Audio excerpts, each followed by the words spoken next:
မမေ့တာမဟုတ်ဘူးငါပတ်တွဲတာတယောက်နဲ့မှအစင်မပြေလို့နောက်ဆုံးကြတယ်နင့်ရှိပဲပြန်ရောက်လာတာ ကျန်နေမသိသေးဘူးထင်တယ်ခုချိန်မှာကိုကဘူဖေးမရင်ဖြစ်နေပြီ ငါတက်ကတော့ဘေဘီလေးပါ ကိုစားလို့ရပြီလားနည်းနည်းမင်းလေးလည်းကောင်းတယ်ဒါရီကဆက်လက်ရွက် ဟာလော ကျွန်တော်ရီးသားဟောက်မနေကကျွန်တော်နဲ့ပြန်တွဲကျင်လို့တဲ့ထမင်းဖိတ်ကျွေးတာအဲ့တော့ကျွန်တော်လည်းအလကားလာစားတာပေါ့ဗျာအရင်လိုစားလို့ကောင်းတော့မယ်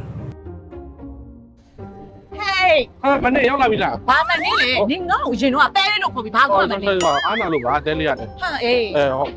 ဘဲလာလဲမနေ့က ဟမ်ဟဲ့ဘဲလာလေဆိုနေမဲ့ပန်းဆွဲတော့ကနေနဲ့ပြန်တွဲချင်ကျွေးဆို ဆော့တဲလေးကိုပြေတော့ရုပ်တရက်သတိရသွားတယ် ပလေဘာလိန်ထားမှလည်းမသိဘူးတော့ချွေးတွေပါပြန်နေ အဲ့ဒီစားနေပြီ ဝင်ဟာပြောချင်ဟဲ့ထိုင်လေဘာလုပ်လဲအိတ်ကြီးကလည်းတွဲနေဘာလို့ဖို့လဲထိ အော်တဲလေးကိုတစ်ခါထည့်သွားမလို့လေ ဟာလားဆိုလိုက်ရမယ် စားယူမှထည့်ပဲအခုမထည့်သေးဘူးထိုင်လာအောင်မယ်နော်ဟာတဲလေးဘာမှမထားလဲ ဒီမှာ1989ခုနှစ်ကနေစပြီးတော့2026ထိအရသာမပြောင်းလဲပဲနဲ့ပန်းဆယ်တော်ရဲ့အရသာဘဝခရီးလမ်းလေးမှာအခုဆိုရင်36နှစ်ရှိနေပြီနေငါနဲ့ပန်းဆယ်တော်မှာပထမဦးဆုံးဒိတ်ခဲ့တဲ့အမှတ်ကြလို့မမမင်းလား မမီရလေအဲ့တော့ချက်ကင်နေစားလေ ဟေးဟုတ်တယ်ကြီးစားအောင်ဆိုတာကြောက်စရာမဟုတ်ပါဘူးဓာတ်သွားချက်ကပြားရည်စကလေးချိုးနေရ ဟိုဒါနဲ့တဲလေးကဘာလို့ခုမှခုစီပြန်လာကြရတာလဲနေ့တွေတော့ကြာပြီမမေ့သေးဘူးလား ဟဲ့မမေ့တာမဟုတ်ဘူးငါပတ်တွဲတာတယောက်နဲ့မှအစင်မပြေလို့နောက်ဆုံးကြတယ်နင့်ရှိပဲပြန်ရောက်လာတာ တဲလေးမသိသေးဘူးထင်တယ်ခုချိန်မှာကိုကဘူဖေးမရင်ဖြစ်နေပြီ ဟာဟဲ့နင့်မြန်မာတနိုင်ငံလုံးရဲ့ဘူဘေးဘီဖြစ်တယ်ဖြစ်ပါစေငါတက်ကတော့ဘေဘီလေးပါ ကိုစားလို့ရပြီလားစားတော့မယ်ဟာဒါပန်းဆွဲတော်ရဲ့ signature ချက်ကင်ပဲအရင်လိုကောင်းတော့မယ်တဲလေးနဲ့ကြွာပါဗျာ ပါလဲဟာဒါလည်းအရင်တိုင်းပါပဲ ကောင်းတယ်လို့အရင်တိုင်းပဲကောင်းတော့မယ် ဒါလေးကဝက်လက်ပေါင်းလေး ဒါလေးအောင် ဒါတဲလေးရဲကြိုက်တဲ့ငါဟိုကလေငါမဟုတ်လေ ရင်တော့အချိန်တွေကမမီရောမချမကမကြ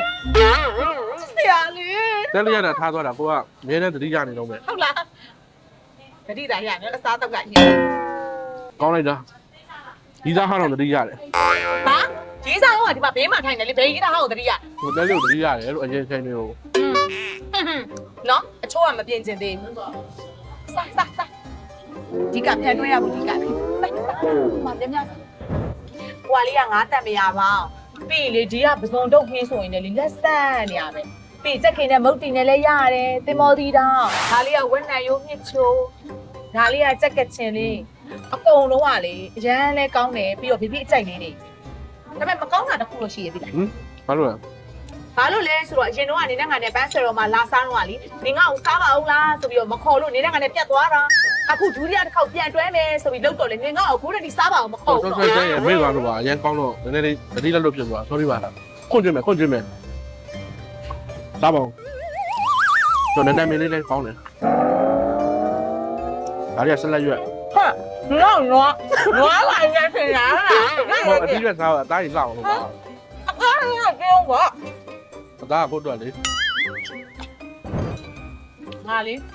ဒီနဲ့ဝေးသွားပြီးနောက်ပိုင်းနေရလေငါနေကိုအိမ်မက်တွေလည်းမက်တယ်နေရော ဘာမင်းလိုက်တာလို့ ငါအိမ်မက်တွေမက်တယ်နင်ငါ့ကိုအိမ်မက်မလား အိမ်မဆိုးရင်မှတ်တာလား အိမ်မက်ဆိုရင်မဟုတ်ဘူးငါ့ကိုမက်တာလား မတတိယတိုင်းအိမ်မမှတ်တယ်တကယ် ပြီးတော့လေငါလေမြို့လေတတိယတိုင်းဒီဆိုင်ကိုလေအမြဲလာပြစ်တယ်တယောက်တည်းတော့မဟုတ်ဘူးဟဲ့တခြားကောင်လေးလည်းလာတာပေါ့နော်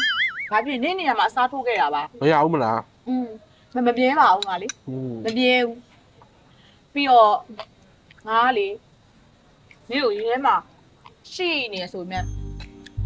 နေလည်းငါ့ကိုလွမ်းနေမယ်လို့ငါထင်တာပဲနေငါ့ကိုလွမ်းနေပေါ့နေငါ့ကိုလွမ်းပါပါလွမ်းနေမလားနေငါ့ကိုလွမ်းနေမလား လွမ်းလို့လာတွေ့တာလေ အေး လွမ်းလို့လာတွေ့တာတွေ့ရတယ်အော်လိုက်ဒီတိုင်းပဲတော့အပြေတော့ပဲ ဘေဘီကိုဘာဖြစ်လို့ပြန်ရွေးချယ်ရလဲဆိုလို့ရှိရင်လေအဲ့လိုမျိုးဘေဘီကဘာမုတ်လေးကျွေးလိုက်လို့ရှိရင်တခုမှဘာမှမပြောဘူးကြံတဲ့လူဆိုရင်လေမလေးပြန်ပြောရတာနဲ့မကောင်းပါဘူးဘေဘီကတော့အကောင်းဆုံးဘေဘီကတော့ဟိုမှာလေတကယ်အချက်ရဆုံးလို့ပြောရမှာဘေဘီနဲ့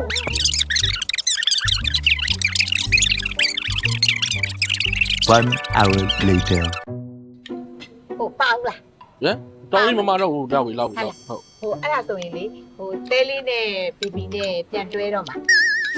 နင်ပတ်သက်မရှိရသေးဘူးမလားနင်ရှင်းလိုက်ပါဦး မဟုတ်လေဒီတစ်ခေါက်လေ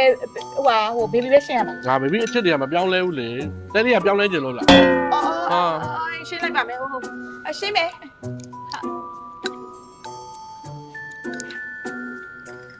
อืม ဟိုပါလေဘာအားဒီမှာနေတော့ဒီမှာအရေးကြီးဘူးလို့ပြောကျေးဇူးတင်ပါတယ်ရှင်းလိုက်ပြီဟိုပါလေတွဲပါလေ ဟိုတခြားအလေးနဲ့ထားပြီးစဉ်းစားနေတယ်ဒီလိုကိစ္စမျိုးဆိုတာလေလမ်းလွဲလို့မကောင်းဘူးလေ ဟုတ်တော့ အဲ့ရမိမနဲ့တခြားတိုင်ပင်ပြီးတက်ပြောမယ်လေနော်ဘာဆွေတော်ရဲ့နှစ်ပေါင်း30အတိုင်မပြောင်းလဲတဲ့အရာကတော့ customer ပေါ်ပေးတဲ့စေတနာနဲ့လက်ရပဲဗျာကျွန်တော်တော့ဟိုမနေ့ပြောလိုက်အောင်ကျွန်တော်အိမ်မှာမိမနဲ့သွားပြီးတိုင်ပင်လိုက်အောင်ပဲပြန်တွဲမတွဲကိစ္စကိုလေ အေးဟဲ့နေတဲလေးတောင်ခေါ်ပါဦးတွေ့မယ်နင်တွေ့မယ်ဒင်းတွေ့မယ်နှစ်ကာလများစွာအတွေ့အကြုံနဲ့ပေါင်းဆက်ထားတဲ့ဒီလိုအရသာတွေကိုမြည်စမ်းကြည့်နေဆိုရင်တော့ပန်းဆွေတော်ရဲ့အနည်းဆုံးစိုင်ခွဲတန်းကိုလာရောက်ဖို့အတွက်ဖိတ်ခေါ်အပ်ပါတယ်ရှင်